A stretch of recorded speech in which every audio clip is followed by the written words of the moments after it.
Fight it then. Fight it with all that is in us. And may God defend the right. Warning! Warning!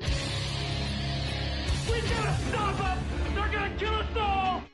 See how the trouble you've started? Be they the government, be they industry, be they organized labor, be they anyone, or human beings. Time when the operation of the machine becomes so odious, makes you so sick at heart that you can't take part.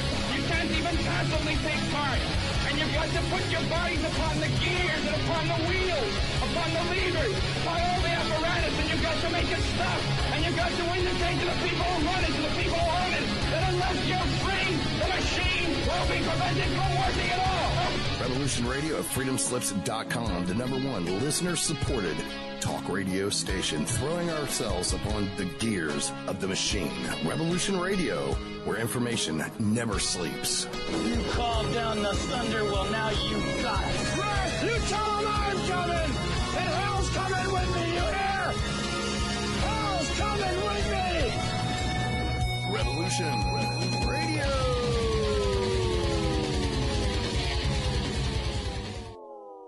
Mini Ice Age Conversations podcast. It's about observing cycles, sharing insights, and solving problems together by combining historical, climate, food, and economic data so you can make informed decisions as we shift into a new era. Here's what was, this is what's coming. Our world is never going back to 2019, so what will the new era look like? And most importantly, what is immediate that will affect the pocketbook and the outlook into next year so we can all get ready? Thank you for joining. I'm your host, David DuByne. And I do appreciate you joining us tonight. I'm right here with Ransom Godwin on this beautiful blue planet spinning through spiral arm of our galaxy. What a blessed time to be here coming into the end of the year. Now, what could we expect for the next year? Well, where should we start tonight, Ransom? I'm almost afraid to walk on pins and needles through the broadcast here because it does appear we're about to repeat 2020 in a way more amplified fashion than we just have come out of. It could be from the white lung. It could be from the amplified magnetic fields, and we just got a taste of that with the super freeze. So many things happening electromagnetically. Now the finance is changing. There's an uptick in provocation in Europe. Not about Ukraine, okay, but then I'm talking about Kosovo. And having traveled over in Croatia and Slovenia, that is very fresh in everybody's minds right there. They had 20 years of peace plus, good 20 years, but it does seem that things move in cycles. Also, if anybody's been following the rescue of 1,700 tourists out of Petra in Jordan, where they received 6 months worth of rain in a few hours in a storm. And everybody was down in the wadis, or the very small, tiny, compressed valleys, and they were flooded, so they had to come in with different types of pickup trucks and military gear and come in and get them out of there. The river, or what was walking path, turned into a river. So many things happening. I don't know, Ransom, what are you seeing on the front for 2023? My dogs are going crazy tonight. There's something out in the forest. We got coyotes over here. We got a screeching something over there. And the stars are out. And just this last week, you could see all the planets move through the ecliptic. If you stayed out long enough, you could watch them go in unison, one after the other. Even Neptune, which I couldn't see because I forgot my binoculars. I was just too enthralled sitting out there naked eye. But the blue comet is also visible in the sky. It should be naked eye from tomorrow through maybe the 5th of July as it makes perihelion. No, it's a blue comet, not large like the blue star Caccina, but nonetheless, naked eye comet right now. So these are the things on my mind, Ransom. I appreciate you joining me to smooth out the rest of the year and then possibly put in a predictive model for what we see coming up in 2023.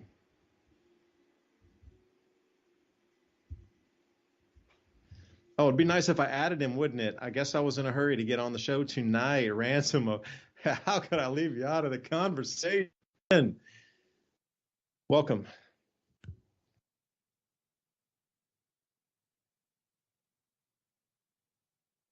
Okay, studio delay. Ransom, you there? Yes, sir. All right, there we go. Connected. We love high tech, don't we? Connectivity. Right. Yeah, I was listening to you on the radio anyway, so clear broadcast. What is 2023 hold? I'm actually, after today talking with Paul, I sit here and go, oh my, are we going to go through this again? This seems like the real one for me here. I really got a bad feeling, man. Ransom, when I came back that first time and I was talking to you and Rex and we had those interviews and I was like, dude, we just got weeks before this thing tidal waves on us. This is like the same, but at a level 9 above that. Like really, it's about 9 times more voracious and faster spreading and tolls on everything, about a 9x compared to what we just experienced. I don't know. This is a game changer here. It looks like it might be. I mean, I'm watching some of Paul the other day, and I'm a little below what he was talking about. Plus, I've missed a lot of his discussion because it's an ongoing discussion every day on his channel. I catch it sometimes. But from the last one I was watching, if I interpreted it right, it seems like there's a major planned wave coming our way. And if you see the headlines, right now you see all of a sudden there's millions of people coming from certain areas that supposedly just got infected. Now we'll see if that turns out to be right, because you know how headlines twist narratives to scare people. So I don't know exactly what that is, but they're already requiring checks on this side for people coming from China. And man, I've been paying attention to bits and pieces, through some of the same sources probably you are on Twitter, and you probably have more than I do. And I'm just watching it through, the American social media lens. And, it barely anything's leaking out. If you notice that the amount of media coming out of China right after the tanks rolled out dropped dramatically. Matter of fact, the following days after I saw tanks in the streets, the internet was flooded with Chinese pornography. And they knew that was a real tactical move to keep people distracted away from these other things leaking out. So they just clogged the internet with this, whatever you want to call it, entertainment distraction. And they did that. And then all of a sudden the media of what was going on just shut up. But there still are some outlets, and I'm watching people diving off buildings because they just don't want to go through more of what they've been going through. I've been seeing just crazy amounts of things that only the imagination of a sci-fi writer up until about 2019 could get away with projecting a story. No one would say that was, everybody would say that's nonsense, but I've been seeing it in real time. And I do think that, and if you remember, it was a couple years ago, last year, and again this year, I've been predicting in my thoughts of like how devious I think that the elite are. And this is just my opinion, but I think they're very super intelligent groups of think tank people, and they don't do things on accident. So, whenever I see a big old debate about whether or not you should be medicated or not, and then the conspiracy theorist turns out to be a lot more accurate than the official narrative and authoritative sources of media are. And I predicted that, wouldn't it be smart to just have one that really didn't do nothing, and then the next one went around and it was deadly, and then it would catch all those people that, don't want to participate in what was obviously a science experiment. I hope I can get away with saying that much. But yeah, in the backdrop of this, of course, we've been watching all of the other things going on. And, I hate to say I told you so I'm not going to say that. I'm not going to say I told you so, but I did mention it. What was going to happen as soon as the blizzard conditions started hitting areas. And was I not right? There was looting. People were taking stuff that they wanted, not necessities, because they did an inventory of most of the places looted around Buffalo, New York. And it was non-essential. So the people were just grabbing and robbing, and they're doing that in a position of not needing yet. So you imagine what it's going to be like when there's a need. And you remember, I know you brought up this a couple of times, but you were predicting that in the near future they might have military-style checkpoints at the front of food places. Well, what do you think is going to happen if utter chaos every time it snows happens? Well, of course, they're going to put police presence, and it's hard to argue that our police forces are not militarized. So that is exactly the prediction that you gave there. And then what happens when the supplies run out? Because I just went to the grocery store right now. No organic food. Absolutely no organic eggs, cheese, milk, the essentials. What you have left is there, but it's, I guess that's your opinion on the quality of those products.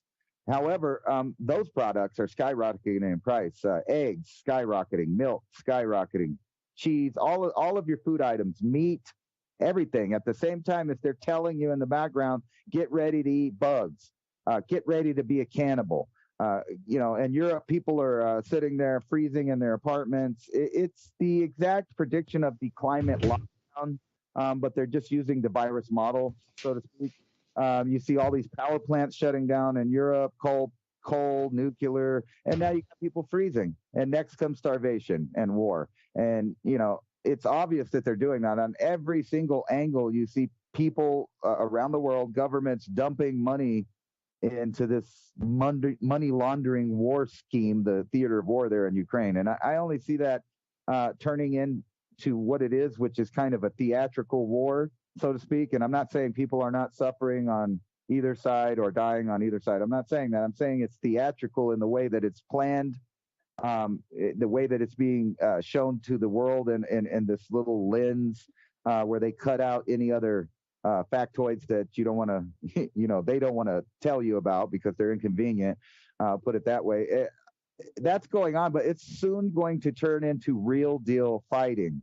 And what I mean by that is over the past 10 years, they've shatter belted the entirety of Europe. And I bring that term up. I learned that in school.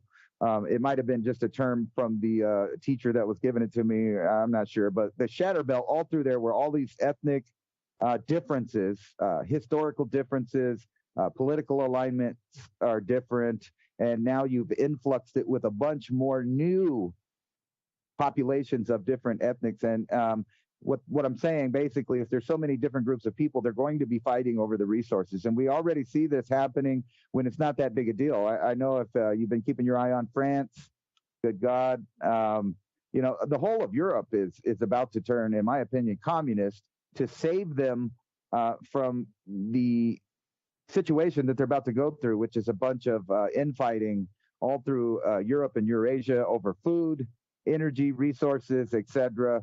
And then over here in the United States, did I not talk about that our infrastructure, our power grid is a joke? And what happened? One little Arctic blast comes in, everything turns upside down.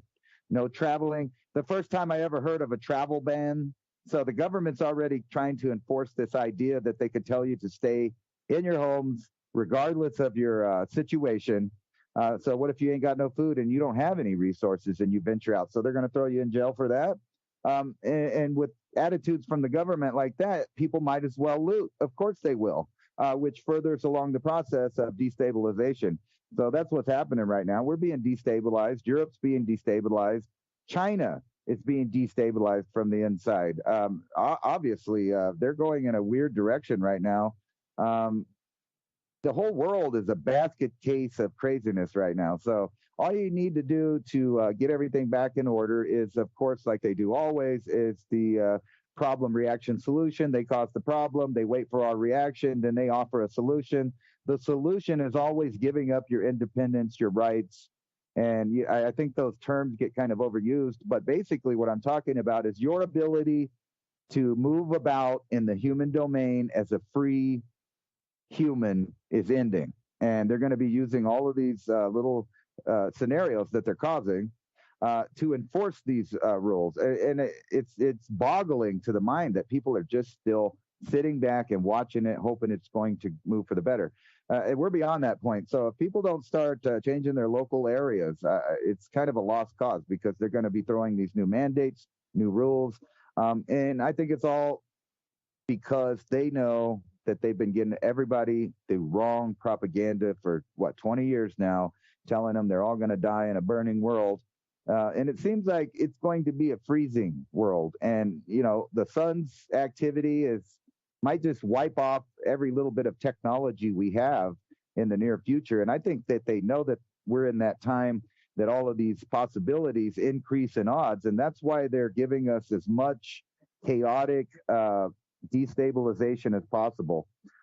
Just everywhere I look, it's not positive news unless I just turn off all media and be a caveman and go out here and, pick up all my seeds that are left. And my thought for this spring is that I'm going to try to do everything in my power to grow as much food as possible, because I think that just being an example for people around me and showing them that you don't have to depend on these, matrix style enforcement of food and power and all of this stuff. You can get out of it.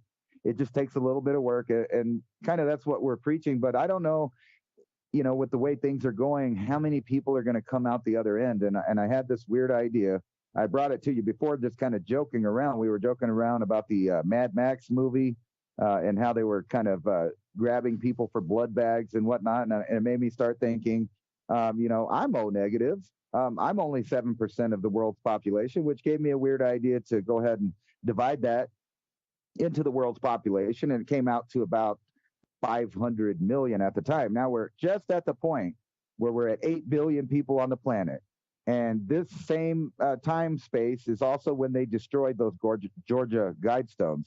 And I don't think that was a joke. I think that was a warning. That was just like we always talk about. They have to tell you before they do it. So I think that was there for some period of time for anybody that wanted to look, kind of like the Masonic way. You have to ask to find out. So you could have went and looked at that. But now that we hit 8 billion, they took that warning down. And what is 7% of 8 billion? And forget about the blood type thing. Just 7% of 8 billion, period, is what is 560 million. Exactly. So you're right on the mark. So if you lose another 60 here and there for whatever program you got going on, it seems to weirdly round out right about that same number. And then when you combine that idea with their Agenda 30 plans and all of these other things, you could tell that they plan on clearing out big swaths of civilization where you're not supposed to live there. And then at the same time, squeezing everybody into these cities that don't have power, don't have food, and have all this crime going on if everybody's stealing from everybody, which will further increase the destability of our civilization as far as from our point of view. From their point of view, it's all getting everything in order for their reset. This is all an order out of chaos, like they like to say. That's one of their big sayings, right? Order out of chaos. And that's exactly what they're doing, this problem reaction solution. They're throwing all the problems at us right now so they could give us their version of the solutions. It's a hefty basket of goodies there, Santa. Thank you so much for that. Coal and cow dung, thanks. Appreciate it. Well, at least I could burn it in my furnace to keep my family warm. I should be saying, thank you, Santa. You got to look at it in a different way, right? It's all about reframing. Because as I sit here today, and this is a no BS assessment, Ransom and I talked about this exactly a week ago on the show, that this storm was coming in and it was going to be something ferocious. And I was going outside exactly a week ago after this program, and I bundled up like I was an Arctic explorer. And I was looking for that energy front, that literal energy front, preceding that about a 2-minute window of electrical activity embedded in the atmosphere. So I went outside to check that out. There was definitely messaging in there. If you were really just letting your mind go, you could feel that the earth was saying something. It was touching. It was exploring new areas, if you will. There was definitely something heavy in that. And I'm going to say very, very heavy energy. Now, I don't know how many people stayed out in the front. I'm just one of those guys. But this thing with the white lung that's coming, like we told you to get ready last week, the temperature was going to drop, and it dropped the most ever recorded in a 1-hour period. Ever recorded, ever, anywhere on the planet, ever. Was this storm dropped the fastest in a single hour, ever recorded in human history, any point on the planet, ever. That was this storm that came through North America and wiped out a huge amount of the winter wheat. And then we also were saying, look out for these giant waves being generated over on the Great Lakes that were going to push up massive snowstorms in the regular snow belts. I mean, you got to look at some of these images coming out of Buffalo. I mean, it's really like day after tomorrow kind of stuff. You can't even see the cars when they're on a highway. They're buried 6-7 feet deep. But the same thing's happening in Japan. You know, what's happening in Buffalo, just 2.0 in Japan, across a huge swath of Japan, to the point where their emergency crews can't even get there, so paralyzed too. 7 feet of snow in this storm for Japan. And then they had 6 feet of snow just last week. So in all, they have 13 to 14 feet of snow in less than 2 weeks there. Like, these are things that are just, wait a minute, not making sense any longer. You know, I look out at this thing and go, all right, China.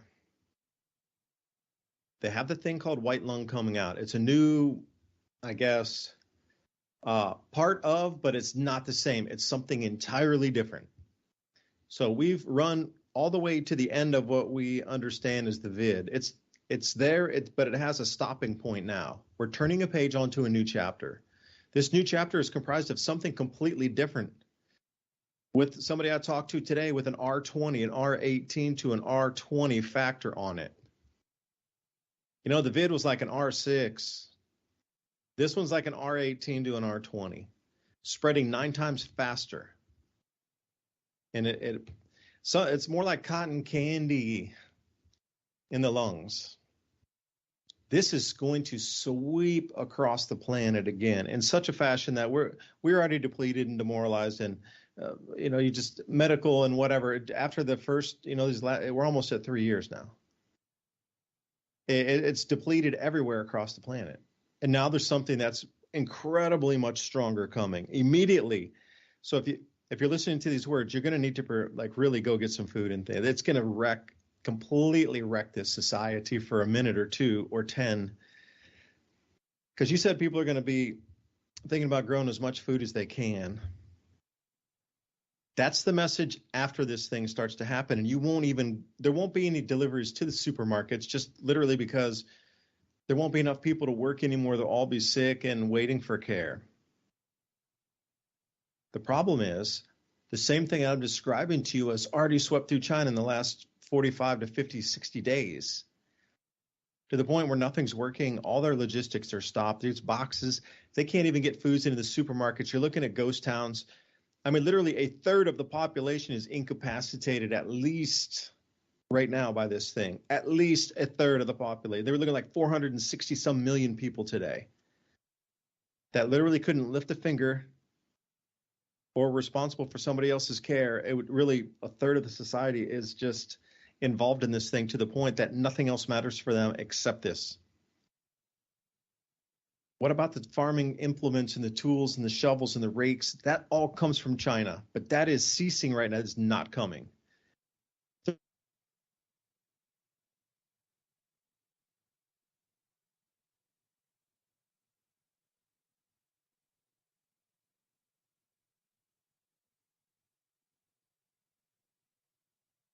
Looking at these images, and again, Jennifer Zeng is who you want to go check. Z-E-N-G, Jennifer Zeng. And others that we're following through. They're going down the streets in China, and there's nobody on the streets. It literally looks like a ghost town. Well, if you have a third of the populace there incapacitated, it reminds me of when I was doing some research on the grand solar minimum. It's called the Sporer minimum. It was in the 1400s during one of the bouts of the bubonic plague. Now, this occurred in central England, not London area, central England, a little bit different locale. English are meticulous about their record keeping. But during that period of time, they switched from raising cattle into raising sheep and goat as the predominant animal species. It became a feed, an animal feed issue, but at the same time, it was a human food issue because they were in the middle of a light version of grand solar minimum in the cooling, just like we're in now, right now, in the very beginning of this cycle, onsetting, that it disrupted food production. So they went to smaller animals. But then along through the chart, there's a drop out of data for 10 years. There was not enough people to even keep data and records at what you consider government offices or any kind of statistics. There just wasn't enough people to do that. So there's a blank in the record. a blank. The only reason you even know what went on during that time is because the monks, the number and cases of candles that they ordered for the funerary rites gave an indication of what the mortality was at that time. Otherwise, there were no other written records kept for more than 10 years in England. Now, that's hard to believe, super hard to believe. You know, the meticulousness. You talk about Spanish Navy as well, like that kind of meticulous. Think about the Spanish Navy in the 1500s, what their logs were like. Geez, it would blow away one of our supercomputers today. It's so meticulous and well kept and tripled and backups on ships. And, you know, English were very much the same way. So I'm looking at what dropped out in the society of the apex of a civilization at that point, to the point where there are no records. Nobody went to work, no records, nothing. And then we're seeing the very same thing happen in China right as we speak this second. And that's whatever you want to call it, white lung that is now out in the world is going to be spreading around the planet again. So one thing I could say is, Ransom, you're talking about the lack of organics, vegetables.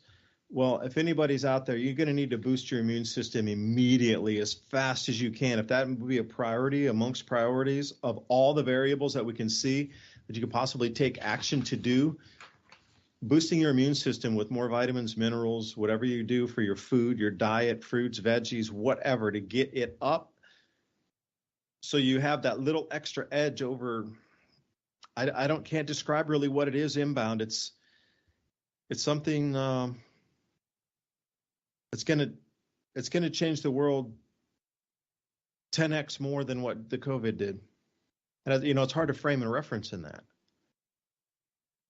But what if the banking system collapses and then they're like, okay, see, everybody was thinking there'd be a big collapse or he'd be forced to, or they'd confiscate it from the bank.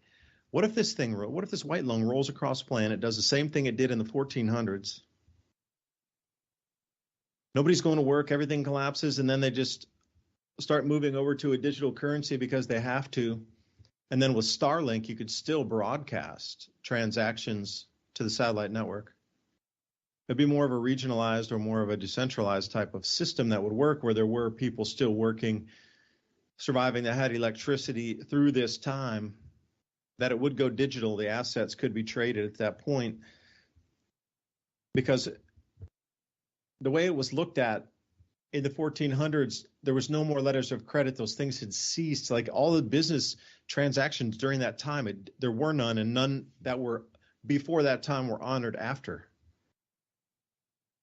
It's just a strange chapter in history that seems to be repeating, but it's going into China. And really, this thing that I'm seeing. So when I came back from China that first time, and I was traveling, and I got the whole long story, and it was such a weird time. I was traveling over in the Czech Republic. Supposed to fly back through Xi'an to go back over to Taipei, and they canceled all the flights through China, so we had to come back through Singapore and then go up. That was the beginning of it, of what I had seen in the whole epoch chapter of getting back to the States 3 weeks before it arrived from over in Asia specifically. And being ahead of it to the point it was not even in our news yet at all, zero. Nobody was even talking about, nothing, it was zero. And I came back from being diverted flight and seeing this thing with all these videos and things coming out firsthand over there and getting back here, and there's zero.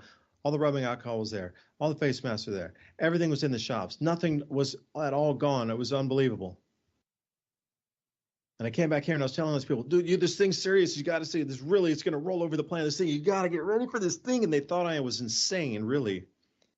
When I got back to the fervor, I was like a shipwreck victim that just got rescued. And I was like, this thing is here. It's real. It's coming. You got to get ready for this. And, no, American medical system's the best in the world. What are you talking about? You just you're. And then when that thing hit like the tidal wave, I don't know if they were scared of me or if they just couldn't accept what happened. Or whatever. But what knowing is the best way I could say it, the knowing of that event that hadn't played out around the rest of the world yet is now back again. 2.0 and very much more strong than it was in the first one. To the point that this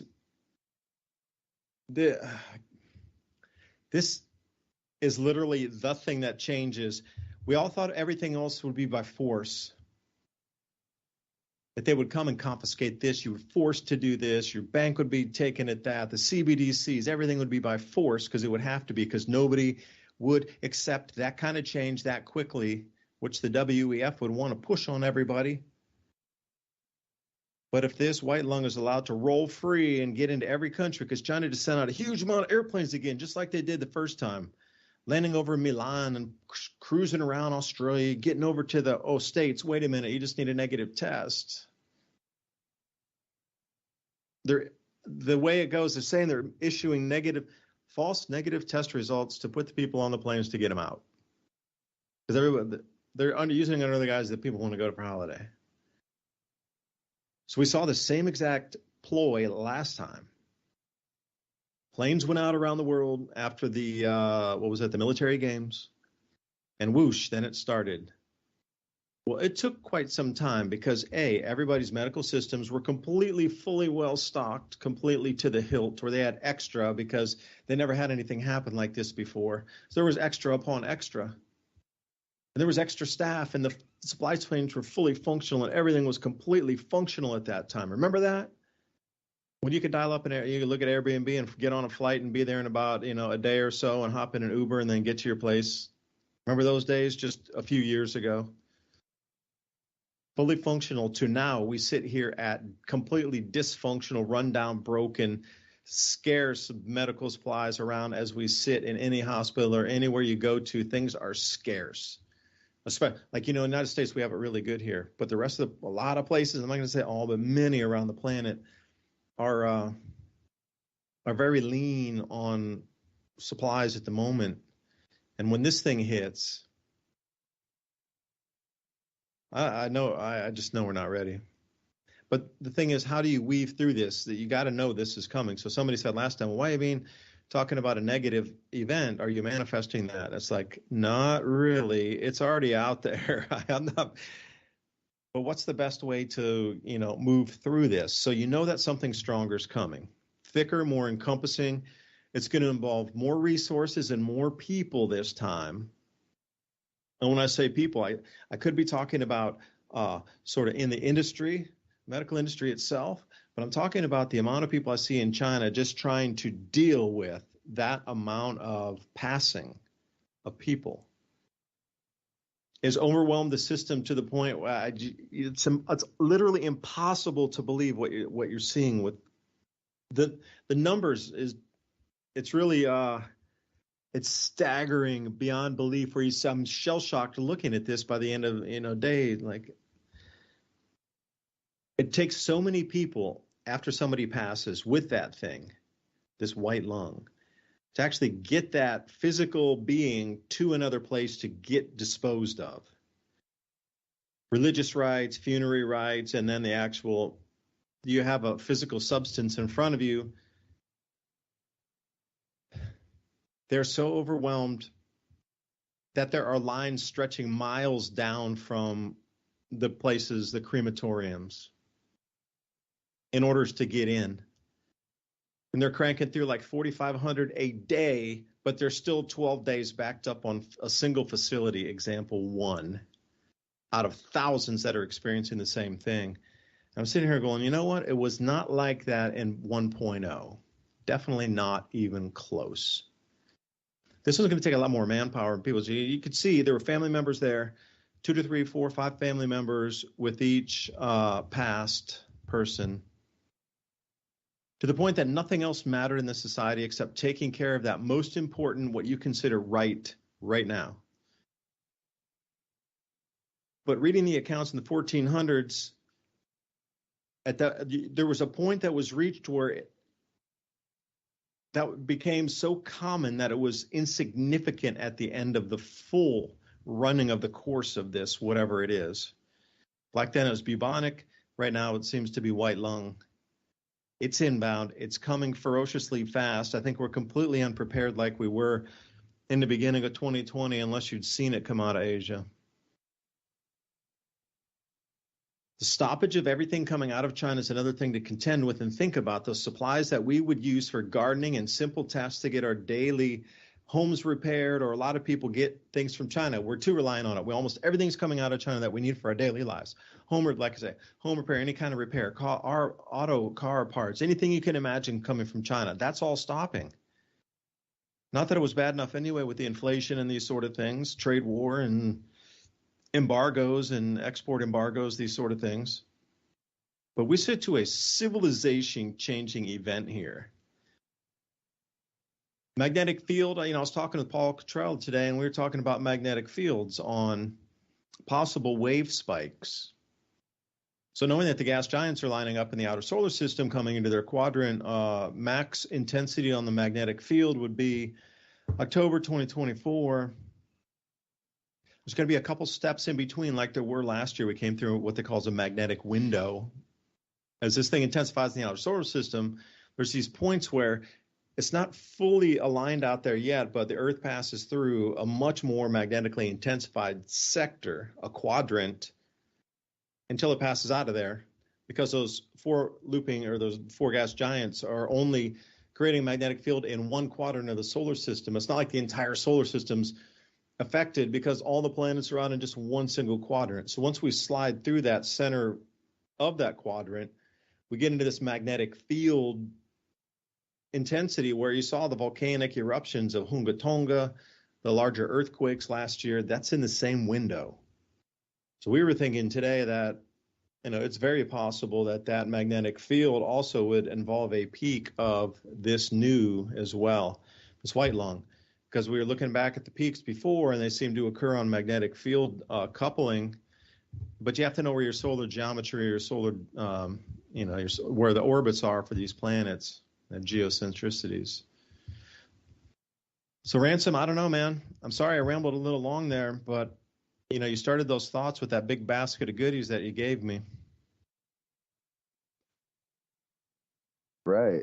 I was kind of skidding through the articles when I'm listening to this, and I was showing the audience, just like you were talking about how there was no paperwork and there was just all of these bodies kind of lined up for people to take care of. That's exactly what's happening in China right now. I was just showing the footage. The crematorias have people lined up like if it's Black Friday, no pun intended there, but they're lined up outside like they're waiting for a new iPhone, but they're not. They have their families' loved ones outside, just sitting on the ground with a little, the ceremonial blanket or sheet or whatever you call that on some of them. Here, I'll show that again. And it's just kind of terrifying. Can you imagine that it's got to the point where the people that work at these places are so busy that there's people just lined up outside? Over here, the government takes control of most bodies. It goes to the hospital, the coroner, then it goes to the people that take care of it, the undertaker, whatever. That doesn't seem to be happening here. I mean, no, but Ransom, that's the thing. It used to be exactly the same there, exactly the same, but it's overwhelmed to the point where the people are now taking control of that because they have to. Yeah, it's just too much stuff. So even the government is just letting them handle their own thing, which tells me that, they kind of know that more of this is coming, in my opinion. And then you go back over here to the States, we get this one little storm. And you think it's ironic that all of these planes show up from China at the same time as the entire United States international airport system is completely in disarray, where people are going places, they can't get their luggage, they go back to the place. Like, I don't know how many thousands of flights got canceled over the thing. And then I was wondering if you heard about this. Let me see if I can find it. This was in Tennessee, basically where there were so many people asking for information that the police came out and threatened to arrest everybody if they just didn't leave and stop bugging the airport people that were in charge of it. Let me see if I can find that article. And then you got. Can I tell you why, Ransom? While you look for that, there was a big draw on the grid here because they shut down a bunch of the power plants. And they had to go on rolling blackouts, so I had to get out the generator. And, we have these oil recirculating heaters, and I had to run those every 2 hours. We had 6 blackouts per day, so that was East Tennessee, but the thing was they were sharing power with 7 other states.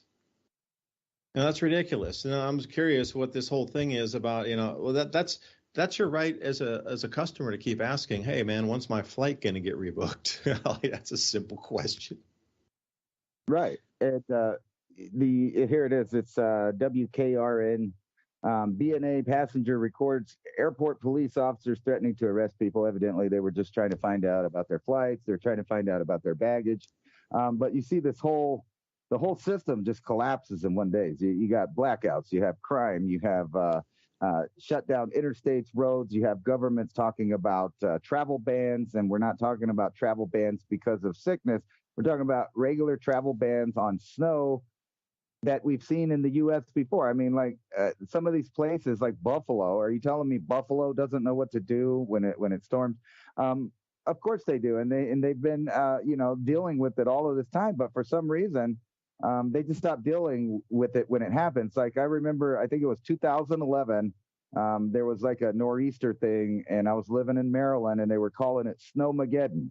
And it covered the whole East Coast all the way out into Tennessee with ice, snow, everything. I was like literally the only person on the road, like for, I think from the east end of Tennessee all the way to D.C. No one else out there, but I did see lots of snow plows and bulldozers and things like that. And when I got into D.C., it looked like an apocalypse film. All the roads were shut. There was like 3 or 4 foot of snow just laying on the interstates.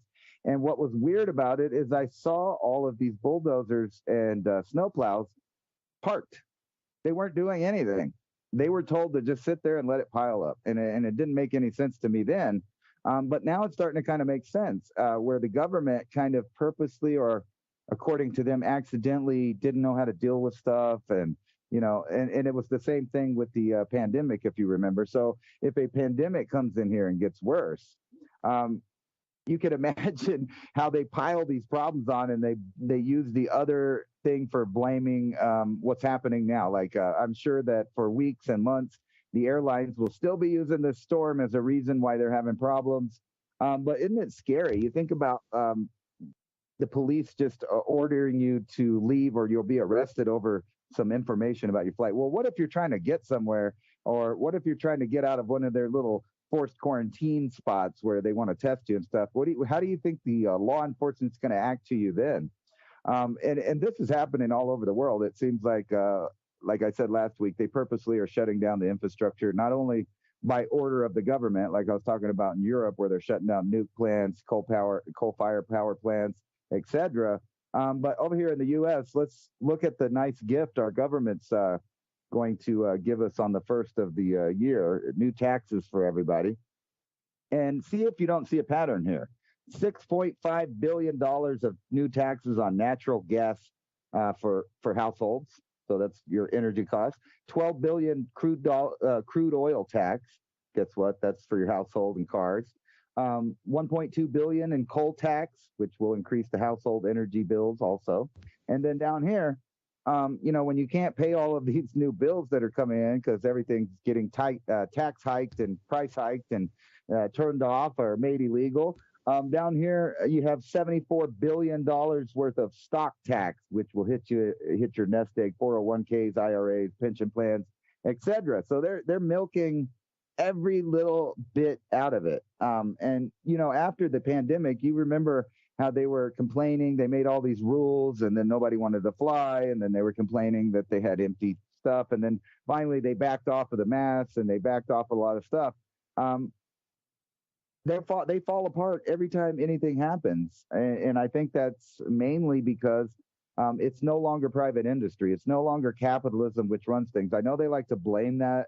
A lot of these people in charge around the world like to blame capitalism for what's going on, but actually capitalism is the only way out of the situations that they're creating. So they really are going after like everything that makes you a free human on this planet: travel, food, power. It is, without naming it, a fake climate lockdown. So I don't know what else to say about that. I mean, it's so obvious. They might not call it a climate lockdown at the end, but if storms are coming in that shouldn't shouldn't be so much that the local government couldn't deal with it, but yet they're not. And then there's looting, and there's flights canceled, and you're losing all your property that you were trying to take with you. When I fly, I only take one bag on my backpack and one carry-on. I never put anything away because I know that there's a possibility of it getting stolen, broken, lost, etc. So you should pack light when traveling if you have to travel. And we even do a different thing because we go to Mexico to fly to Mexico, if that makes sense, because we don't want to come into the United States airport system, the Homeland Security. I don't want to get patted down and searched and have my medical history checked and all of these things that happen. It's a little inconvenience to cross the border and then get on a plane, but in the long run, it's way less intrusive. So there are little, loopholes still. But what happens when the airways are closed due to rising tensions? Like if you saw you were bringing up the military drill before. They're expanding their military drills out, and I'm talking about China and Russia, all the way to Guam, and they're kind of circling around Guam, and it won't be long before they're around, Diego Garcia, I think is the name of the other one. Anyway, they're taking the Pacific Ocean realm bit by bit, and I don't see how the United States is going to do anything about it, really. So what are we going to do, especially if we're dumping all our resources into Ukraine? For what purpose, I still have not figured out. I guess that's a little proxy war to try to weaken the Russian side of things. But China and Russia have made it clear that they're not going out like that. Basically, they've already made a deal that they will use each other to protect themselves against Western powers.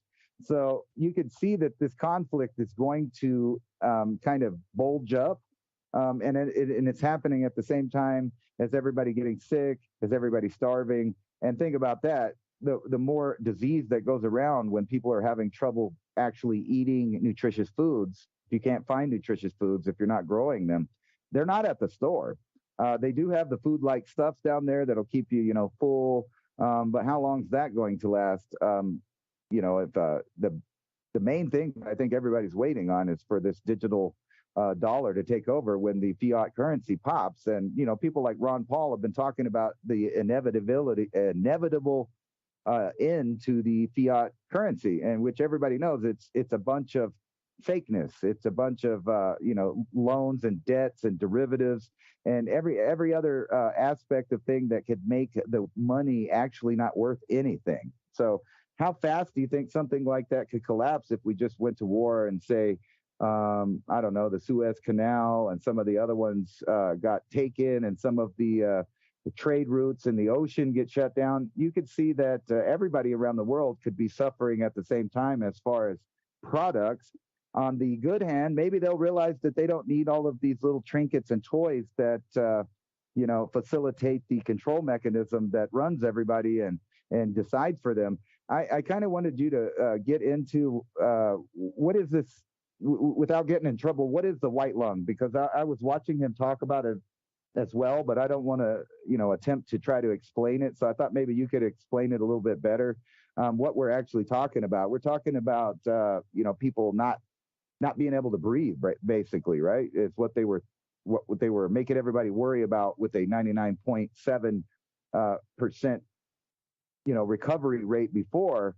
What if it isn't that high? So what are we really talking about here? What are we looking at that's coming at the same time as cold weather and financial problems ahead for most people? Well, I would encourage everybody to look up something called the white lung. #white lung. Anybody out there on the net that can go find commentary, videos, pictures, x-rays. A lot of it's x-rays coming out of China right now, where they'll show a progression of like day 1 to day 7 and how this looks like cotton candy grows in the lungs, to the point where then your heart's overstrained. You can't really breathe to get the oxygen, so your heart's going to work way faster to try to extract and get that blood to move around more to try to exchange the carbon dioxide out of your breath back in for oxygen when you're breathing a breath in. So your heart's going to work so much more, because if you can't breathe and your lungs are full of what looks like a fibrosis type of cotton candy growth that is unbelievable the way it grows, and it doubles every day inside the lungs. It's something almost space alien like that you would expect to see straight out of a sci-fi movie. And that's the best way I can try to describe it, the progression of it, the way it's a dot, and then it's 2, and then it's larger, and then it's 4x, and then it's 8x, and then it's 16x, and it's doubling every day. And then suddenly you can actually see it cover an eighth of the entire lung capacity, a quarter of the entire lung capacity, then half. And then you're like, oh, this is, what am I looking at here? That's only 9 or 10 days. Like, what is this thing? And how does it be? They don't know much about it. It's a completely new thing. Unknown exactly right now what it is, but they're just giving it a name so people at least can associate the effect or event. Again, it's a variant. It's not even a variant. It's a completely new something that has evolved. That if you've had any problem in the past with sort of lung capacity, breathing, some sort of sickness, it's not 99.999 recovery rate. It's something in the 50-50 at that point. Like, this thing is so all-encompassing and strong, and when you see the progression of it, it's just really difficult to even put what I'm talking about into words, is how fast it grows in the human body, like how fast it moves into the host and then completely turns the lungs into 2 sacks of cotton candy. I mean, we're looking here at something that, how many alien movies have you seen where like a parasite gets into a human and then it starts to grow and it gets a little bigger, and then they notice it, and then they grow through like the scary thing of pops out the stomach or something. Like that kind of fastness, but in your lungs. And I'm sitting here going, whoa. Paul Cottrell had explained to me today, a lot of countries are going to be in different conundrums here. All right, in the States, if you have that, they see it. If you're able to get the liquid pumped out of the lungs, that seems to be the building block of it, and it also is like a doughy flour is sort of what it's been described as. We have the ability to pump the lungs fast if we need to get that fluid out of your lungs. Well, a lot of countries and a lot of places don't. But again, it comes down to the staff. How many staff quit, got fired because they wouldn't follow protocol at the hospitals, just are exhausted, they're done, or they themselves succumbed to the first round of this. Like, it's lean on the manpower anywhere on the planet now, with so many people that have just decided to move on after this whole event over the last 2 years. Whether it was move on to a different dimensional realm after giving up the physical body, or just mentally moving on and not wanting to partake in that system anymore, or just, want to rest. That took us, what's really on staff at the moment in any place? At the airlines, they're the least of the things. I looked at that airline debacle and I was like, what is going on here? And imagine if people that were sick were stuck in those lounges and all that stuff for many hours with not very good ventilation because they had power outages too. And imagine if that was the mixing pot first in that enclosed environment. And then whoosh, they got to go out to different parts of the world, different parts of our country, continents, whatever. Whatever it is, it can be described as something similar to the last one, but it's completely different. But there's a lot of similarities to it, but it's very different. I think it's very different. I mean, the herd to get us over into the central bank digital currencies, I was on Zoltan Polzar's letter today, War and Commodity Encumbrance, talking about the BRIC expansion and the M-CBDC bridge project. It's a currency swap, just like they do with the overnight derivatives or the overnight swap market. Overnight interlending banking rate. That SOFR has come live now. And it's on the currency swap, but it's on a CBDC settlement, and I swear to you, they're using XRP for settlement on that liquidity. But the G7 of the East, as it's been claimed here, BRIC expansion, and they're talking about Bretton Woods 3, where they've now classified gold as a tier 1 asset that can be instantly exchanged off for guaranteed liquidity for something else. Petro-UN is what they're talking about. This Shanghai Petroleum and Natural Gas Exchange, fully utilized for RMB settlements for oil and gas trade. And they're going to be using the same currency swap on the same central bank digital currency bridge project. R3 Corda and XRP running this one. I am going to give a best guess at that. But how does this come in without complete collapse? I was always thinking it'd be collapse because like with an economy thing, cities would get overrun. They'd have to bring the military in the cities, you know, da-da-da-da. I got it all wrong. I completely got it wrong. This white lung thing is going to do everything for them. I really, really intuitively feel that. What we envisioned of this full violent act to come in to get you to change, it's not. This thing is going to be let to run loose. This white lung is going to be like the abominable snowman running through tropics and polar areas at the same time. And because of how many people it takes to even, like I say, attend to family members during this time is going to completely shut everything down on the society. You thought COVID was bad with shutdowns. You've never seen it when nobody is working during the same shutdown. That's where it takes us in 2023 in a very rapid fashion too. We're not talking about 6 months. We're talking like a month from now, 2 at most. We'll be right back. David DuByne, Ransom Godwin.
HempLucid.com. And yeah, we're going to get back to your host.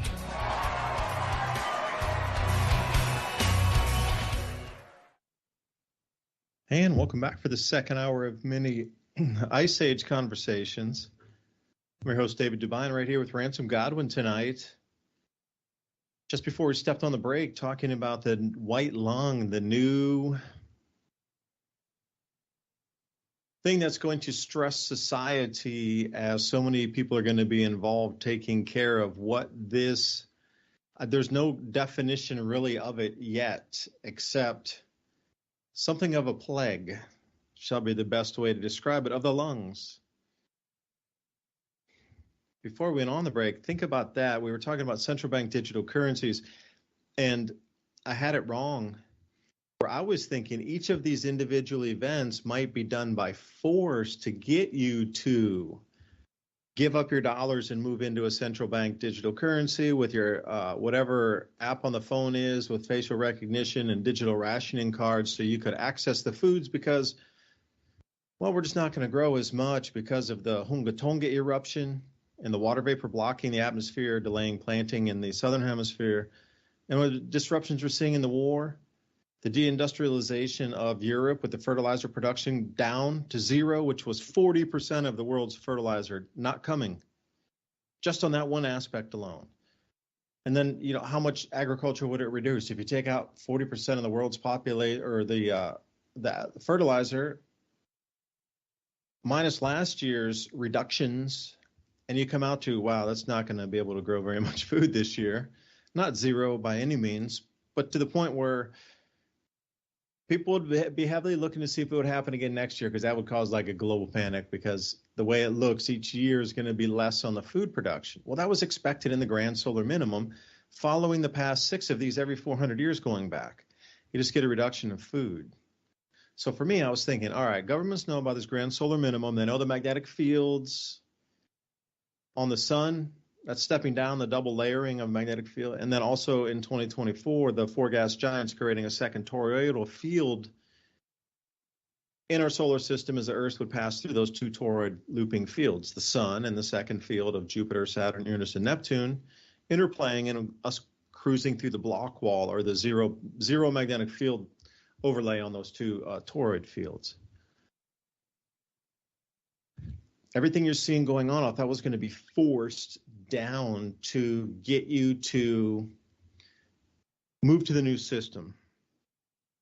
But now I'm coming with the conclusion that if this white lung were to run like it did in the bubonic plague or something similar, that society would just move to that as gravity moves downhill, objects roll downhill. Because it would be something better than nothing. Because so much is going to be tied up into this thing and taking care of it, the resources won't be able to run the rest of our planet. Like the supply chain is civilization, period. Now, if there's not enough people to work in that, then the society is going to have to decline at the rate of the supply chain. And the disruptions therein feeding into whatever arm of it is. So Revolution Radio, thanks for letting us have the talk tonight. We're streaming out at Vigilante TV, shout out. Over on to our YouTube channels, of course. What else do we have? Let me see here. Ransom, if you will allow me, I'm trying to figure out, you know, what is the best streaming platform for most people to engage with is the question. And I'm looking at it thinking, should they go to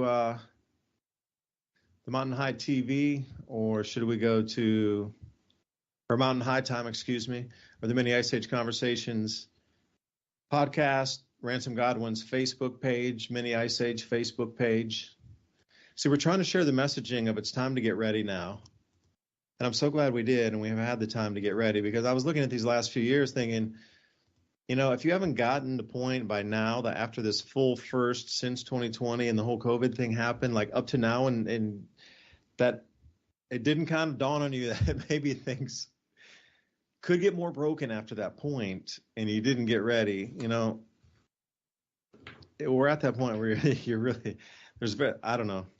I don't think much is going to continue to function as even its diminished functional point. So, Ransom, thanks for joining me again. And yeah, we are on Rumble tonight, and again, Vigilante TV. Thanks again. Yeah, we got a good 120 something there in the Rumble and 100 something there on MIAC, and I got my my crew in there on the Mountain High Time watching. So any of those platforms are good. So whatever's your choice. I was thinking maybe if you're in one of those, you could surf over to the other chats and meet some new like-minded people. Cross-platform social media there. Meet some new people in both chats there, because I see lots of people that I recognize over in the MIAC chat. Some of those are some of my subs, but either way, it's good that we have it on all these platforms, because you know how easy it is. In the past, I've been shut off for just regular stuff we talk about. So there's no telling what we'll say that will cause the censors to turn us off. But what I do seem to realize is, when you're on these platforms, you could talk about whatever you want as long as it doesn't benefit, educate, or actually give someone some real information about what's going on. I mean, you've been looking the same way I have on these platforms for the past several, I'm going to say 5 years, but it got really bad after 2019, 2020, where they just will shut you off for whatever. And some of it was mainstream agreed upon news, and they still turn you off for talking about it. So that's a real scary thing. And I think that's a good indicator of where society as a whole is going, when more and more censorship takes place. And I see America going the way that China is right now, and the way that they censor there. It seems like they are not going to give up until they have destroyed anybody that is offering free speech in the Western world. But I kind of wanted to move over to this. We were talking about the white lung and what that might mean. But I wanted to put this to you because I think we kind of touched on it before. But I got this theory that these people that run, when I always say they, I mean the elite, whoever it is, from Bill Gates, you name them, the people that are in the know, the people that are in the decision making, if they actually are, and they're not just a lower rung of it. But there's this MIT technology review, and it's talking about a startup that says they have already begun releasing particles into the atmosphere in an effort to tweak the climate, make sunsets. It's already attempting to earn revenue for geoengineering, a move likely to provoke widespread criticism. And I'm going to go ahead and criticize it right now, but not in the way you think. I'm going to criticize it right now because it's an old idea. It's an old idea that I think they've been doing already for the past 10 years. Now, hear me out. By the time that you usually learn about something as a regular citizen, even if you think you're informed, odds are it's already been happening for a long time, from technology to any situation on Earth. So I'm going to go ahead and theorize or postulate that this is one of those things. Now, I know there's been a lot of arguments over the years on whether or not chemtrails or contrails is what you see up in the sky. But let's forget about that. Let's talk about programs that have been going on since, at least right here, this article is more than 10 years old on The Guardian. Bill Gates backs climate scientists lobbying for large-scale geoengineering. And when you get into the details of this, they're all talking about the same thing. They're talking about spraying nanoparticles into the upper atmosphere, along with sulfur and other things, to reflect sunlight and maybe even other kinds of energy back into the universe. Now, if they're as educated, or, I'm assuming more educated on the topics that we talk about, like, the grand solar minimum and cycles of the magnetic field collapsing, speciation, extinction, et cetera, I would imagine that these people have been talking about that for the last 30 or 40 years, in their own circles, and that they know, because they're in the groups that get a little bit of the real knowledge, what's going on. So if you were to, lie to the public, let's say, about something for a long time, because you knew a certain outcome was going to happen, and then all of a sudden you pop up with some program right about the same time where you take credit for the way it's going.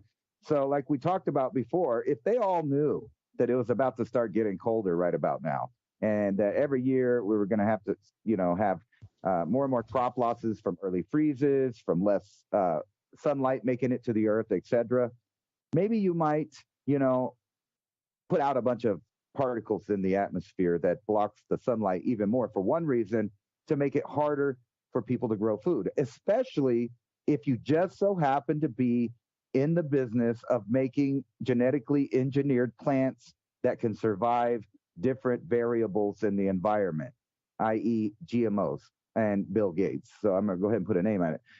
But if you look at this, so this company is acting like they just now started doing it. They didn't get nobody's permission. They're already doing it. However, I knew that the story was an old story and that it sounded so familiar that I feel like a Mandela is almost happening. So I went on a little research crusade to find the same program earlier, because I had remembered Bill Gates doing the same thing in New Mexico. So here it is. A Bill Gates venture aims to spray dust into the atmosphere to block the sun. What could go wrong? Blah, blah, blah, blah. And it talks about their little program of spraying out calcium carbonate, sulfur, and other things into the air. But guess what? He already had this program, the beginnings of this program going on in New Mexico. First sun dimming experiment will test a way to cool the earth. Researchers plan to spray sunlight reflective particles into the stratosphere, an approach that could ultimately be used to quickly lower the planet's temperature. Well, let's go back to that argument of contrails and chemtrails and geoengineering. The people that really believe it believe that, they've been controlling the weather for some time through these programs of spraying heavy metals and other things up into the stratosphere, etc.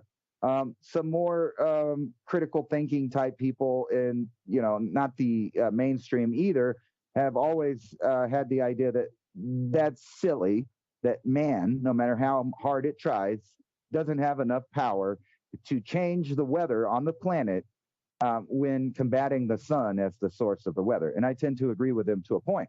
I think that what has happened here is not only did they know that the cycle was coming, but they wanted to be the problem reaction solution. The problem was fake. They gave you the problem. They made everybody worry about it for 20 years. But now they have the solution. They have all these programs going on where they're just going to spray a bunch of stuff in the air. When we already have more particles in the air than normal, you keep bringing up Tunga, and we're expected to have some more bigger eruptions. At the same time, our magnetic field is collapsing, which could mean any number of things, from us getting wiped out from a CME, or just cosmic particles coming in that change the way that we normally live on the planet Earth. And I think that's safe to say that there's enough evidence to say that that does happen. Look at the Neanderthals 42,000 years ago. They just disappeared for whatever reason. One of the main theories is something happened with the magnetic field that they just couldn't tolerate, or it wasn't, they just couldn't adapt fast enough. But here we are at this time where they know that changes are taking place. So wouldn't it be smart for them to say that they have these programs where they're spraying and they're cooling the earth for you. They're saving the planet for you because, it's getting colder. They did that. It's kind of like, you remember Obama's speech where he tried to tell everybody that if they had a business or if they worked hard and they saved their money and they bought a house, they didn't buy that. They didn't build that. He's real famous for saying that somebody else did that for you, even though they didn't. Not really. This is kind of what Bill Gates and these other companies that are all of a sudden you're going to start seeing a number of them popping up.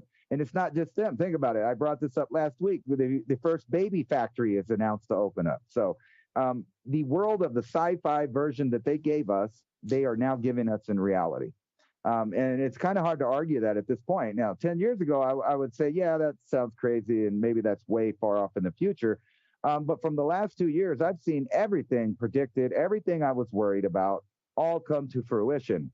And the other day when I was watching TV, to show you how dystopic it really is, my computer was broke, so I had to send it to a repair shop to get it fixed because I didn't know exactly, what was wrong with it or whatever. So I sent it over there. Well, I started watching TV, right? Because I didn't have nothing else to do at the time. So I turn it on, and a commercial comes on from the Department of Homeland Security talking about how to pack a go bag. And guess what they want to put in your go bag? So I'm thinking I pack a go bag. I'm putting self-protection. I'm putting some dry food for the road, some protein powder, some veggie powder, a way to clean water, some tools, etc. Stuff that I can actually use that's not heavy and I can carry it.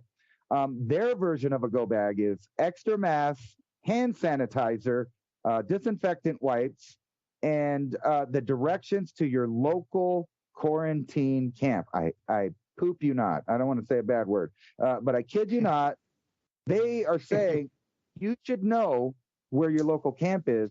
And I can't help but remember the conspiracy theories floating around between 2000 and 2010 about the FEMA site practices, the empty Walmarts, the prisons that were verified to have no one in it. Like there's one in Alaska that holds like 400,000 people or has the potential to, but no one's there, evidently, allegedly.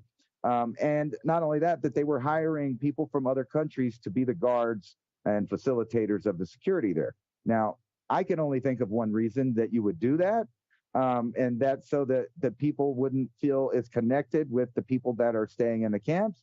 But I don't think that they really need to do that, judging by what's going on in China, because think of the massive military mechanism or governmental mechanism that it took to lock cities down, to build quarantine camps, to make people go there. And then, like I said, not to beat a dead horse, but what happened after the military rolled out a few weeks ago? I don't really know, because I mean, it seems like that story just ended. What happened to the white paper revolution? Is it still happening? I mean, I feel like, I'm just cut off from any real information. And when I go through the internet and I look at these news stories or I watch videos of news stories, I feel like I'm getting less than 1% of any truth coming from them. So to base your reality on what they say is, I think, a fundamental flaw for anyone. You need to start reading between the lines. Maybe these things might not happen, but like you said, when you're talking about looking at people with degrees, looking at evidence, thinking that, there may be an outbreak of this that's far more devastating than the last one, you might want to listen to them. Not that it's going to happen, but you've seen that it has the potential to happen. So just like the blizzard and the storm front last week that we were talking about when it was rolling in, mark my words, things are going to get expensive, and we're going to continue to see rolling blackouts, not just here, but in Europe. They're already talking about in Austria, telling the people, you better get used to being in the dark. You better get used to being cold. And then, you have all of these neighboring countries not too far away where they're telling them that you can't farm. You cannot grow food. You can't do this. You can't do that. And then at the same time, let's get into like the real science of it. What do you think? Is there any real potential for them to dim the light on the earth, for one? Are you in the camp with they can do it? Or are you in the camp with, their technology isn't big enough to actually outcompete the sun for what happens on the earth? Or is it more likely what I'm saying? It's just a fraud. It's just one of these companies like, the solar wind companies that got all the millions of dollars, or the solar farms that got all the millions of dollars under Obama. But guess what? They didn't ever make them. They just took the money. It seems something like that. Well, we have this program so far up in the sky that you can't prove or disprove it's there. But you know what? We're keeping it cool for you so that the planet don't burn up. But you got to do your part by not using petroleum, not using energy. You can't eat beef. Et cetera, et cetera, et cetera. You can't farm because that hurts the earth, if that makes any sense. Because we all know that they keep telling us things that are backwards. I mean, obviously, farming doesn't hurt the earth. It never has for the probably million years that people have been doing it on the earth. Maybe commercial farming, and that's only because of their deforestation, side effects that some of them do, which is slash and burn, that kind of stuff. We found better ways to farm. You can farm in between the trees. You don't have to cut all the trees. And then the pollution of these cancerous toxins that keep getting approved. And no one wants to talk about the real problems of stuff. So just keeping all that on mind, who cares what the people on the news are saying? Yes, they're going to scare you. But the problem is that they're scaring you with real things they're doing. So at the same time, it's a false narrative. That this is what I think a lot of people don't understand. Yes, a virus can be real. And yes, they can give you false propaganda at the same time. Yes, it can be deadly for some people, and not for other people. So like some people will be thinking, well, like me, I had COVID. I had no problem. We were sick for a couple of days. It sucked. We got over it. We ate vitamins.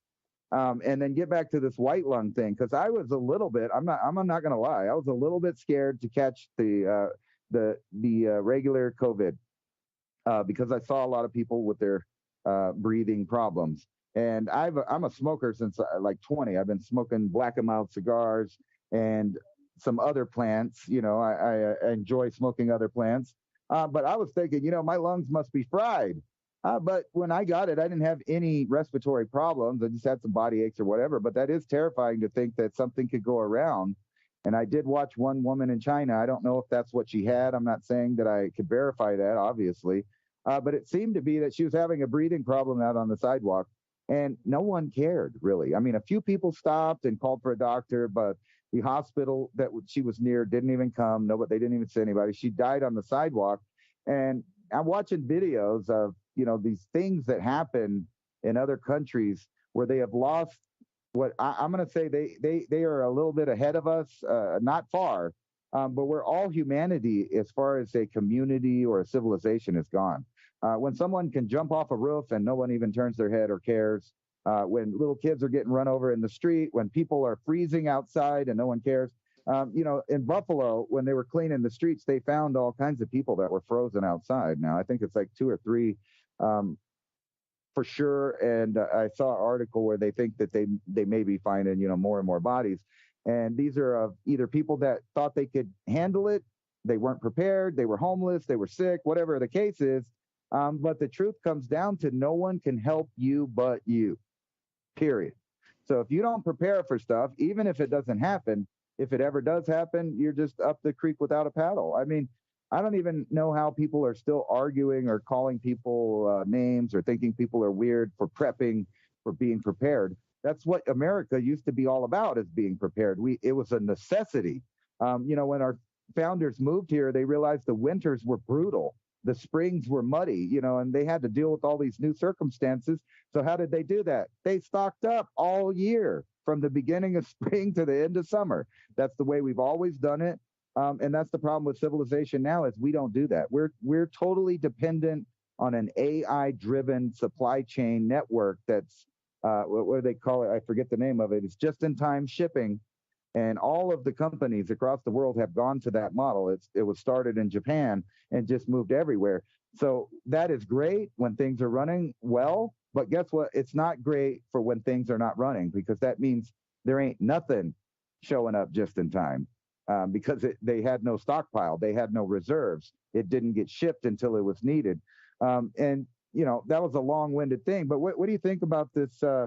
These programs that are now openly admitted, from the CIA director, what's his name, Brennan, to all down to these companies that are claiming they're already doing it, spraying stuff in the air to make it colder, basically, when we're already going in that direction. What is the purpose of that? Or is it just another one of a long line of, schemes or psyops? I was a little bit distracted there. I was talking while scanning out the window with night vision goggles looking for Sasquatch. But if I was following the conversation there, your words about geoengineering startup, Make Sunsets is the actual name of this company. How quirky on the words, ha ha ha. Because generally, if there's more volcanic ash in the air, it creates more vivid sunsets. So they're saying, we're going to inject SO2 like after a volcanic eruption and create a more bright red sunset or orange sunset or purple sunset. Depends on the density of it. I think, that it is to show the populace, at least plant the seed, cooling. So when it does cool, this article has been pushed so much that if it does start to cool, at least an enormous amount of the chatter can push back to this Make Sunsets. And then, at least for a while, it can be blamed on the private geoengineering firms. But by that point, we'll be into the food shortages, and that'll be long gone. I mean, it would be much like, where did the trillions of dollars of U.S. dollars go from the Pentagon early September before the towers went down? that whole incident too, that entire inquiry of where trillions of dollars could not be accounted for back in 2001 just suddenly disappeared. Well, this would be the exact same thing, where by the time they moved over into say, look, it's the private geoengineering companies, look, they cooled the planet, then we're going to get this double mixed messaging. A private company's doing it bad, but look, it did cool the planet good. So there was oh no, now only governments can be in control of it, because you saw how bad it got with the runaway private companies. So this Hunga Tonga eruption that pushed all the water vapor into the atmosphere, it is absolutely, unequivocally, without a doubt, going to set in motion a year without a summer. It's already begun in the southern hemisphere, very measurable. I've been doing a report on this, news report. The cooling is very pronounced. It's easy to spot on all the continents in the southern hemisphere. Now that has transited over the equator to the North Pole now. So if you look at what happened with the volcanic eruption of 1815, Tambora, and the way the subsequent cooling in Europe of 3 degrees Celsius, 3. That's 7.5 to 8 degrees Fahrenheit or more down, because that's the average. So take into consideration all these things, and the volcanic eruption would definitely set in some massive cooling, noticeable to everybody on the planet. Like there's nobody that's not going to see and notice that it's chillier, it's more cloudy, and it's rainier. Unless you're in a different kind of microclimate where it just turns dry because of a pinched jet stream further up in a pressure pattern, unless you get that kind of play out, just on the general, it's going to be noticeable that weather patterns are different. It's cooler, wetter, it's just different. It's a noticeable difference that something is just, it feels like dew is coming out of the atmosphere, kind of, is the best way I can describe it, on everything at different levels and altitude, and the dewiness of that moisture coming out of the atmosphere on all surfaces and layers around the planet. That's kind of what's occurring, and it's going to be noticeable. But who takes credit for that? Do they give credit to a volcano? Well, we don't need to pay the carbon tax now because the volcano, it's going to cool the earth by 3 degrees, 2 degrees Celsius. We got another 5 or 10 years before we're done with this cycle. We don't need to worry with carbon tax cooling. Like, how do you sell a world of carbon tax on a cooling planet? Unless you ride on top of this natural cycle and then you put these in play, but big time, like make sunsets is the first, and the next week there'll be another one, and the next week there'll be 6 more. And so, and it's across the mainstream news every single day about all these little geoengineering companies. And then they're going to put 2 and 2 together for you as a story of like, then there's 50. Oh, there's way too many of them that's unregulated. Oh, look, these guys push this much stuff, a gloat in the atmosphere. And then it'll be under control. But then if it cools, then the cooling can be, shown and blamed again on this, all these geoengineering companies. But look, it worked. Now, because it worked, we're going to stabilize the temperatures about 2 degrees cooler, everybody, okay? And then we're going to go back to baseline 0. Because what they keep talking about in the climate debate is there was a 0 mark somewhere where temperature was apparently 0 at the equilibrium of averages over the last, 100,000 years or 50,000 or 10,000 or 500 or whatever they choose this week as the baseline of average temperature. If we were to bring that down 2 degrees, that would be another 2 below baseline. So they could say we brought the temperatures down by using this program back down to the point where we don't even have to do any of this carbon credit stuff anymore, because now we can control the atmosphere doing this geoengineering program. But all along, the Hunga Tonga eruption was responsible for the cooling. They're riding on top of the natural cycle, taking credit for it. And then again, once it gets taken credit for and it's approved, it's working, quote unquote, the general person won't know anything about this unless what they're told. Then they just claim it and say, all right, we're going to run it as a government program. Now, you still need to pay the carbon taxes because we need to keep this program ongoing. Now, the taxes aren't going to be as high as they were. We were going to do a 50% tax, but all you have to do is do a 15% tax on this one. It was going to be 50, but we're going to let you go with 15. And people are like, oh, so good. Thank you for letting us go for 15. Because I saw this, I'm going to relate this to the story I saw about a lot of state's going to drop the state income tax. And I was thinking, okay, it's going to go to zero, like Tennessee's got no state income tax. So I thought the way I'd already known it, that it was going to go to zero by the headline. Nope. The headline was a state, I forget, there were 10 of them. None of them were really going to zero.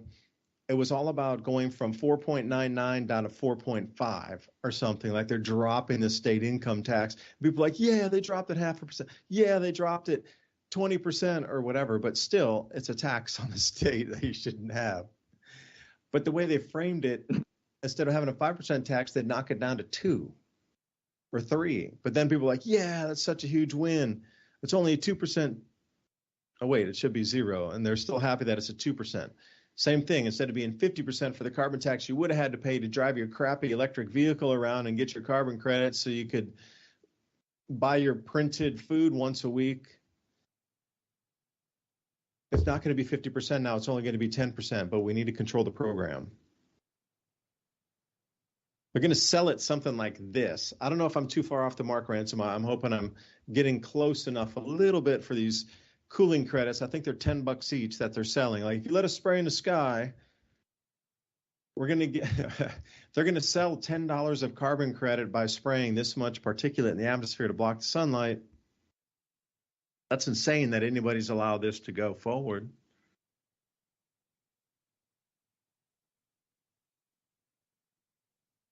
I think it's funny the names they come up with this, like you pointed out, that referencing the sunset, right? And I'm looking at this Bill Gates company, and it's called Stratospheric Controlled Perturbation Experiment, or SCOPE. So what do they mean by that? SCOPE. Yeah, what they mean by that is that they never do these kind of things on accident. So it makes me wonder.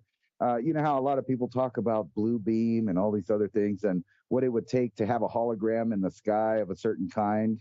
And then it also makes me think of, we're having this magnetic field change that's going on. It's shrinking, it's moving, the magnetic poles are moving.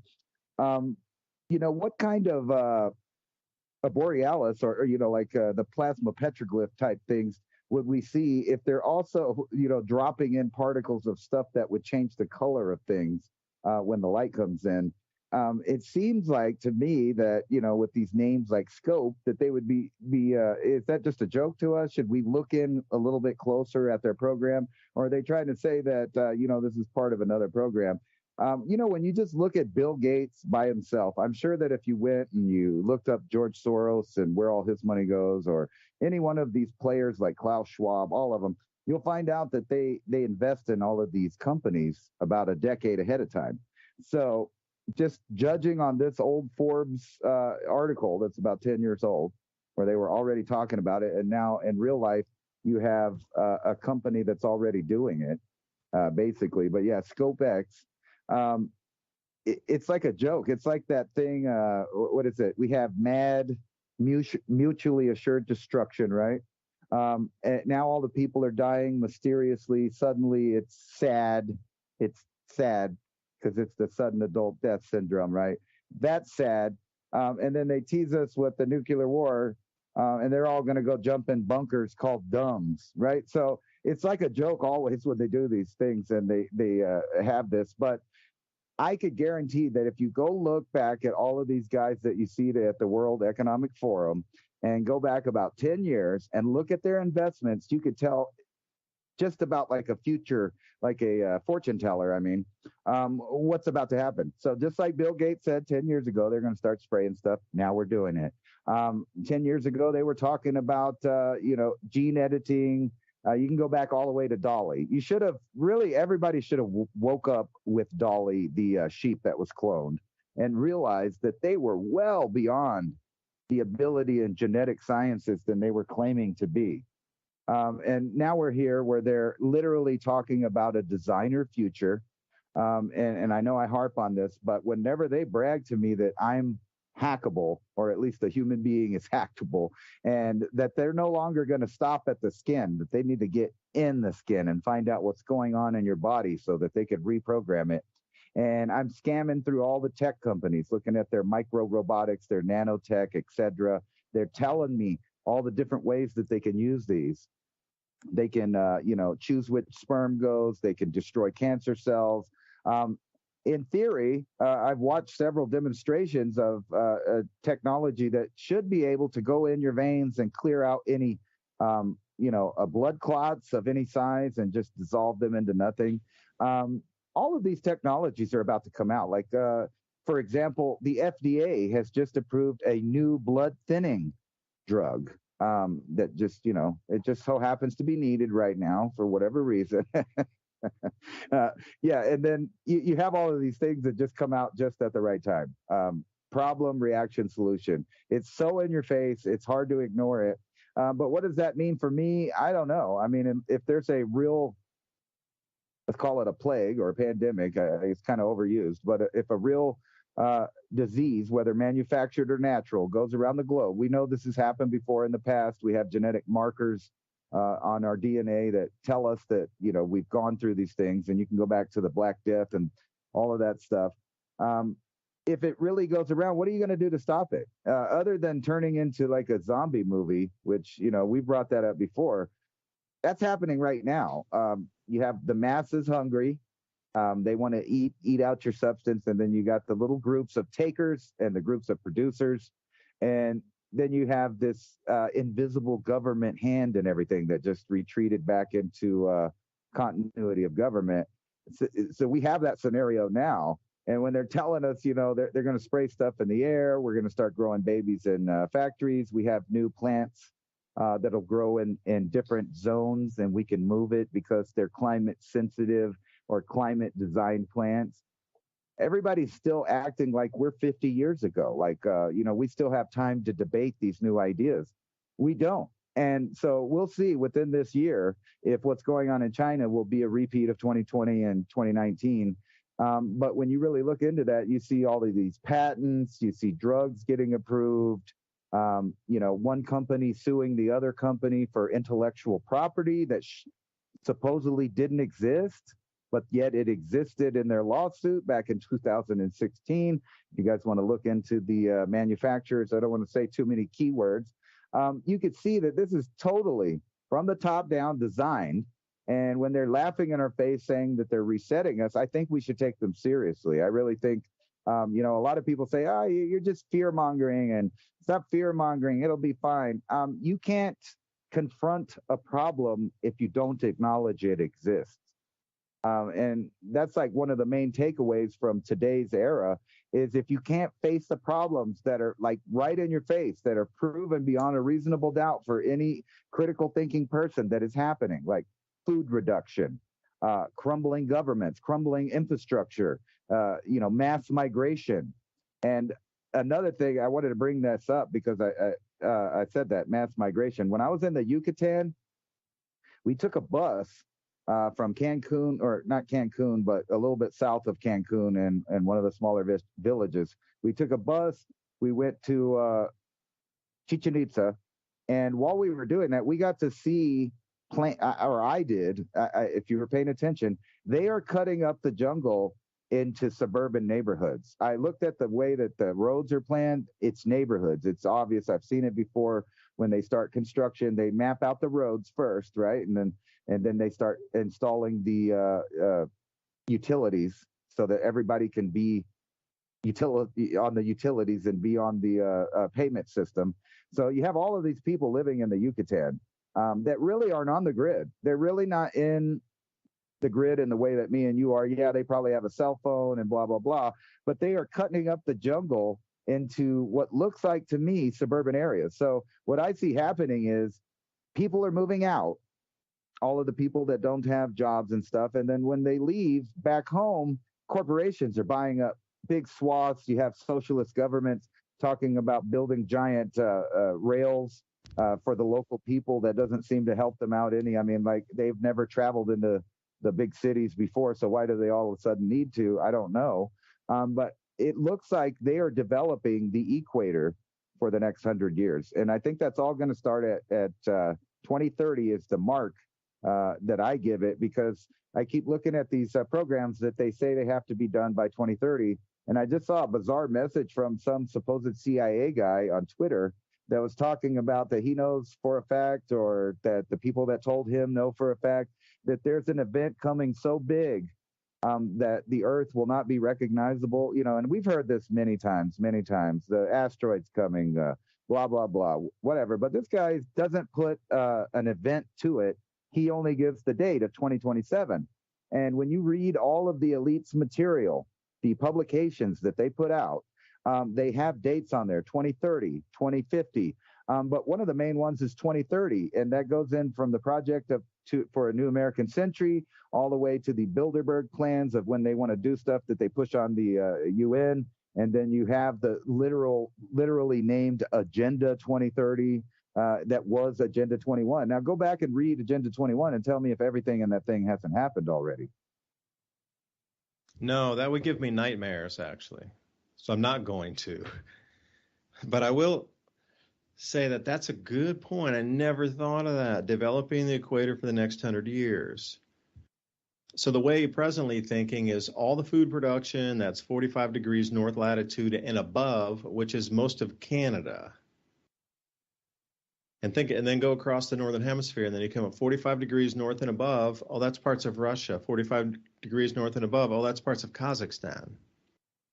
Parts of China. Then you go, well, that's a huge amount of the world's grain basket getting cut down there. A good 20% to start. But if you had everything located on the equator, that space, which would have been people, see, again, I thought it would be by force to do this, like get all those people off their land so they could turn everything into ag land. They would leave just on their own volition because of these types of events that are coming in, this white lung event. Like I was kind of trying to understand in Finland, during the modern minimum, say 1640 was the height of it, 90% between, it was around 1640, 1650. 90% of the population had left Finland. 90. And it was something like this for 70 years before families started to return. But you got to realize that would have been your grandkid going back to get the grandfather's farm or house or whatever it was. So the possibility for things to get completely disrupted for some time, you would have to move the grow zone. I've been talking about the Sahel in North Africa becoming the new world's breadbasket. It would take the same things. You would need a central bank digital currency with a stable coin where 1 equals 1 anywhere on the planet that's digital and available to convert into the local currency. That could be another digital one, or it could be what we know as paper and coins, or it could be used to pay off a credit card that could be used as a stable coin in another country. So whoever would come to work on the project would be paid in these stable coins. And if something were to happen to the terrestrial grid, they could broadcast up through Quantum. That's another satellite system owned by the Chinese. Go up to Starlink. That's another from Musk. How about the traditional satellite systems? Whatever's up there now, private companies, that you would have access to that satellite system to broadcast the transition or transactions back down. Doesn't matter how remote you were out in the middle of Chad, in the middle of the desert, your boss could pay you, or somebody, your firm, company, whatever, could pay you digitally, and you would still be able to use that upload, downsell, order, whatever, from the middle of the desert, because it's all digital, except that everywhere on the planet is one single currency. Like, what would that be? DAO, DAI, which is from the Maker Institute. Would it be Tether? No. USDC? Maybe. How about Pax Gold? That's a stable coin backed by gold. How about Load? That's one backed by silver. The new grow zones would have to be set up, financed. And again, the financing, if the full system collapses, they're going to have to bring on they're going to try it again with the whole financing, credit thing, loan thing. But if the system were to go down to something like 90%, people have moved around the planet trying to get ready. This whole white lung thing takes out half the population. By the time they start it back up again, all the investments and everything would be destructed anyway. There'd be no value left for anything. The only thing valuable would be either the house you're standing on, the piece of paper that claims your land, or gold and silver in your hand, or whatever, like food and seeds and stuff. Nothing else would have value. Oh, then they would start a new system and go, oh, we're setting up this new grow zone out here. It needs all this water piping. It needs all this irrigation. It needs all these motors, all this road construction, all this processing equipment, all this seed, fertilizer, machinery, et cetera. And we're going to set up the African Sahel to be the equivalent of the United States and Canada and Mexico combined into a single grow zone. That gets 2 times rotation on the crop. Not 1, 2, because it's in the very bright, very UV-rich northern African Sahel area. Pumping water from the Nubian sandstone aquifer underground, in addition to the changes in the West African monsoon, bringing more natural rainfall over that same area. You're setting up an entirely new grow zone for a new planet that has set a new system. Think about coming out of the ice age. Reverse it for a second. You got to think about the Earth locked in ice for 80,000 years out of the 100,000, because on the periphery going into the ice age and coming out of the ice age, depending on how quickly you think that happens. So we'll give it an 80,000 year window there of locked in ice. All the climate patterns would have stabilized for that entire period of time. Like what we're seeing now is just a little scrimpy 10,000 years to try to get it together and figure out the climate system. And now we're going to go back into something very different magnetic fields.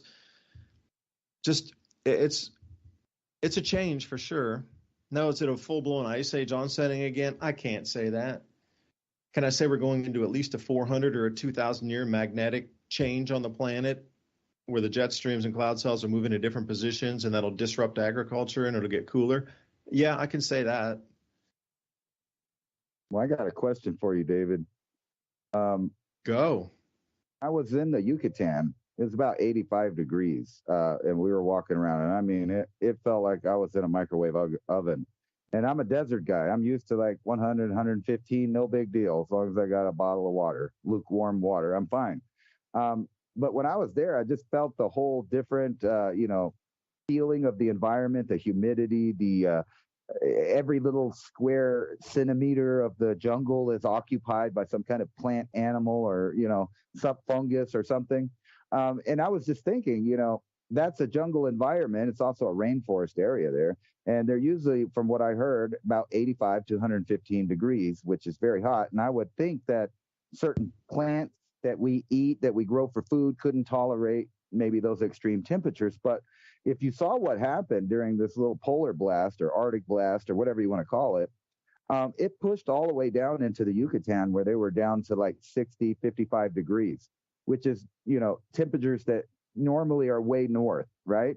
So New Zealand, it turned that area of the Yucatan into New Zealand for a moment. So what I was thinking is if they already knew that, this may become a normal phenomenon for the cold air to push that far down into there, which would change what I was asking basically is, wouldn't that necessarily change the grow zone to grow new kinds of foods, maybe some of the kind of foods that we grow in the northern hemisphere further north? But just think about a different temperature range from 55 to 90, which is something that is, from what I understand, great, perfect growing window right there. But not only will it be that, it'll be that almost year round.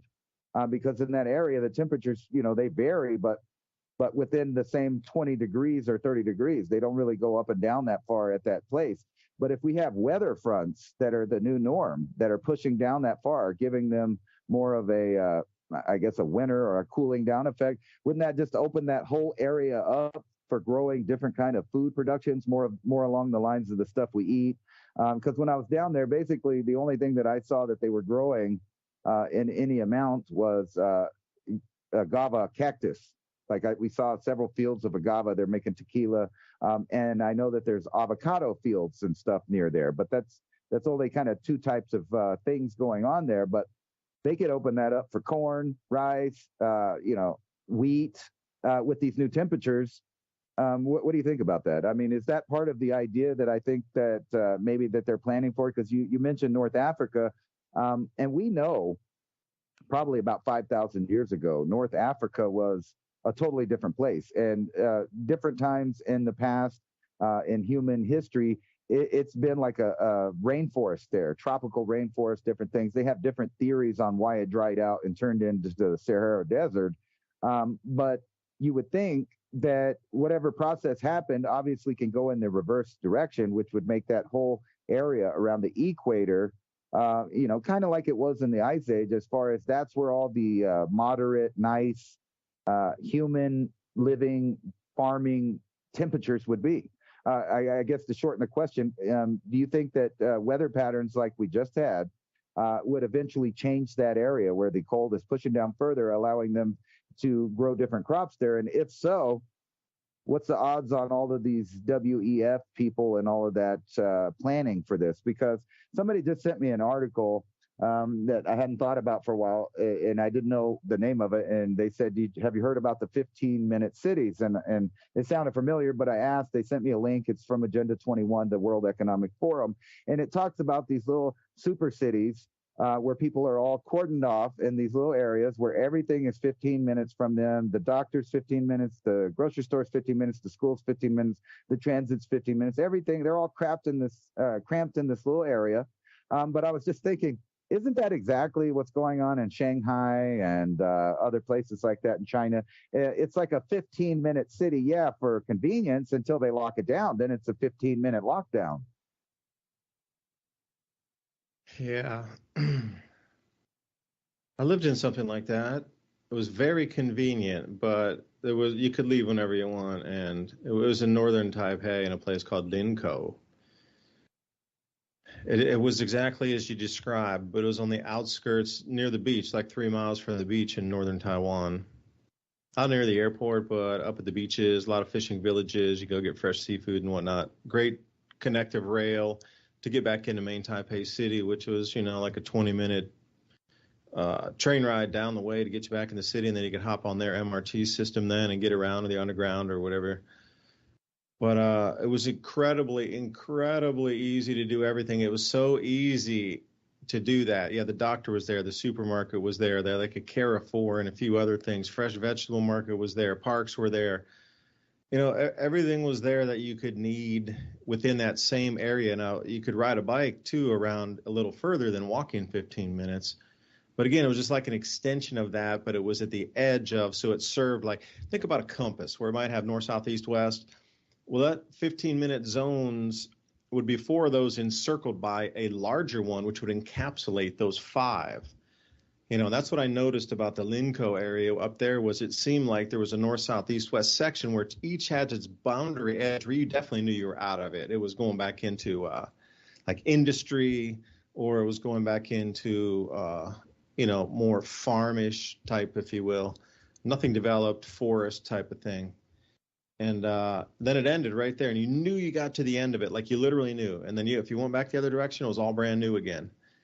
And if you rode all the way to the other end, you come through that same section again where all the doctors and all the hospital and the train stations and these different things were. But the train was right in the center, the MRT, that train was right at the center of just the edge of all that. You could get to it easily. And I'd lived in that. It was interesting since I know exactly what you're talking about because I've had the experience.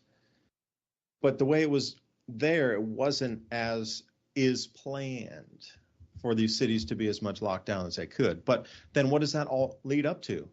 Forced rationing of food, I think. Because you're not going to go to all that trouble to put people in cities unless you're going to limit what can go in there, and that limitation will also include food. So maybe they're going to take the diet from the average 2,000, 2,500 calorie a day for an American, and then you get into these 15-minute cities, and suddenly you can only have 1,200 or 1,500 calories a day, and we'll deliver it to you, and we'll tell you what you're going to eat. Very much like a cafeteria at school or a prison or something where they give you it on a tray, but they'll just give you the fresh veggie, make you cook it at home, spend your time. You have to use your gas to cook it. You know what I mean? It's like your dime to cook it now. Burn up the energy to prepare your food. We're not going to do that for you. But anyway, that's it, man. Ransom, take us out for tonight. I think it's all going to really depend on this one thing here, the speed of 2020 versus 2023. On the fringe where we're talking tonight until it turns into sort of more of an awareness phase, and then that becomes the saturation phase, and then they move into action phase, and there's the chaos phase. So I don't know how fast that's going to move compared to the original onset when nobody ever heard of this thing. It was all brand new compared to, there's a new one. Oh, my gosh. Like the lightning fastness of, I think, this one. I don't know. bring us out for the night. Thanks for joining. Makes a lot of sense that they're trying to shove everybody in cities and make the grow zones in a faraway place. So, obviously we need to start taking control of everything.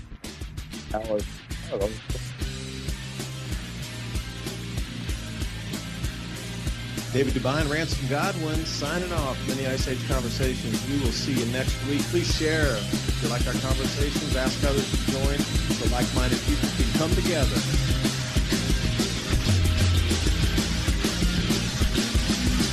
Thank you for listening to Revolution